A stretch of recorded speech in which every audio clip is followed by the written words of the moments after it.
We're going to take you to an astonishing annual event in a remote part of rural Virginia. For 3 days, people come from all around for a free clinic providing medical aid they couldn't otherwise afford. In a coal mining economy hit hard by disappearing jobs, many have had to swallow their pride as they line up for basic care. They're men and women, young and old, traveling with their families or going it alone. Here's ABC's Bob Woodruff with our series, Off the Map. It's 5 a.m. on a Friday morning. Nearly 1,500 people have been lining up for the past 24 hours in the parking lot of the Wise County Fairgrounds in Southwest Virginia. Please show us your number. But they aren't here for a summertime fair. What are you doing here? I'm coming to get my dentures. Yeah? Oh, you got to get new dentures? Yep. I have knee issues. I have a 7mm hole in my knee. I have a lot of trouble with my lungs right now, and I need to see a pulmonary specialist, so this was my only option. This is Remote Area Medical, a traveling health clinic known as RAM. Morning, doctor.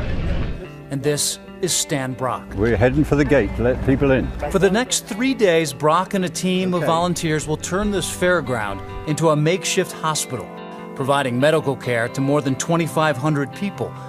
People are showing up. And Nightline was invited along to watch. It's always an amazing sight, isn't it? That here in America, at 5 o'clock in the morning, with rain threatening, there's 1,500 people out there. This is Hayden, and this is Jaden. Towards the front of the line, the Harani family is waiting. The early hour is trying the twins' patience. That's enough. This is the second year they've come. That's the family. What are you looking for? For dental? For vision? Or, so they haven't any kind of dental? They do, but what they have doesn't cover enough, so we bring them up here where everybody can get it once a year. Brian and Heather will get their teeth looked at. I've got a couple of cavities that need to be refilled. For their teenage daughters, their eyes. I'm almost legally blind in my left eye. I have glasses, but I stepped on them. What's your ticket number? We're 101 to 110. The lowest numbers will get in first. Those with the highest numbers could wait for days. Oh, so you're one of the first in? Yes. Ah, good job. I'll lock you in line, Farther back in line, the Ramos family has spent the long night in a car. They're gonna have their eyes checked out. How are your eyes? I just want to make sure they're okay.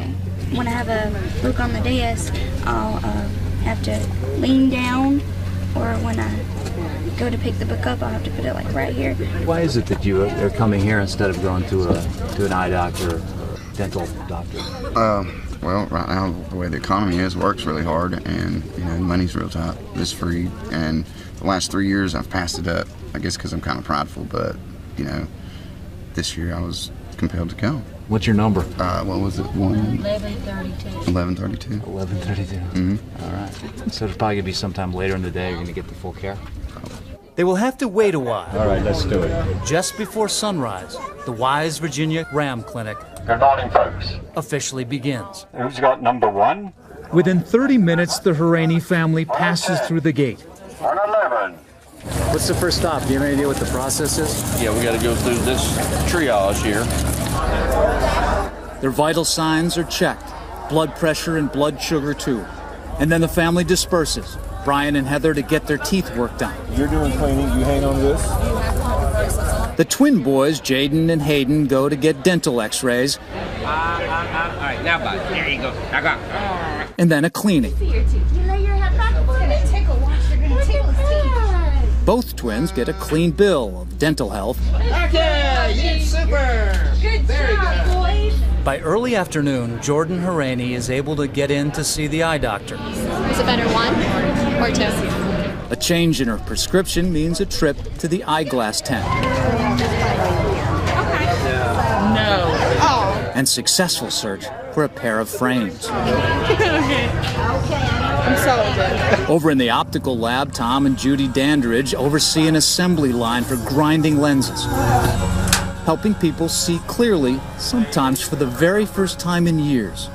That's what keeps you going. You get frustrated, you get aggravated because you want to change it, you can't change it. So you just do your best, and you thank God that He put you here to do what you do out here. You've got 40 or 50 million people that are in this category, that don't have insurance and can't get the care that they need or they can't afford it. Teresa Gardner was born here and still lives here. 14 years ago, she invited Ram to hold a clinic here, and sadly, it just keeps growing every year. There were people out there with wheelchairs waiting to get in. They slept in that field overnight in their cars. Right. That's pretty remarkable. We actually see them lining up days in advance for this event. We sure do, and it's just incredible the desperation that people have for health care in this country, because health care is just is so expensive. Does that anger you? I don't know. I don't have time much to get, I guess, angry about it. Ram couldn't pull this off without the 1,400 volunteers who donate their time, expertise, and compassion. People like Anna Rollins, who's been coming here since she was 8. How did you start being involved with this? I just started doing statistical work, and eventually I moved up to being an assistant, and now I'm looking to go to hygiene school. So all this has influenced what you're going to do for your career? Yes. And remember that gentleman who was hoping to get dentures after 24 hours of waiting? I'm well pleased. Do you recognize yourself in that mirror? Nope. He has volunteer dentist Scott Miller to thank. It's awesome, man. I mean, that's the only thing I can do that I can change somebody's life like that. It's awesome. It's rewarding. That's what brings me back every year. Yeah, well, nice to see you. I even run into a Navy nurse who was working at the Bethesda Naval Hospital 7 years ago when I was there recovering from injuries sustained from an IED in Iraq. You're one of the guys that saved my life. Nobody better than you guys for this. More insurance than anybody else. By the end of the first day, some 1,200 patients have been seen. How was the day? It went really well. You know, they gave me a lot of encouragement on what I can do next for my specific problems. I'll see you in a minute. Jordan has picked up her new glasses. Her twin brothers, teeth clean, have stopped squabbling. How are your teeth? Let me see them. Ouch. Let me see. So they look pretty good. They look better than last time. Well, we wasn't expecting it to be this good as far as the friendly people and all the volunteers and the help and stuff like that. So, yeah, it's pretty good. So we'll definitely be back every year. But even with all the volunteers, dental chairs, and good intentions, as the day winds down, not everyone has been seen. Good morning, folks. Which means that the next day begins with people like the Ramos family, coming back for a second day. Only thing we got done was standing in line, paperwork done, and we got our bands. And hundreds of new people arrive, including one man who walked through the night to reach the clinic.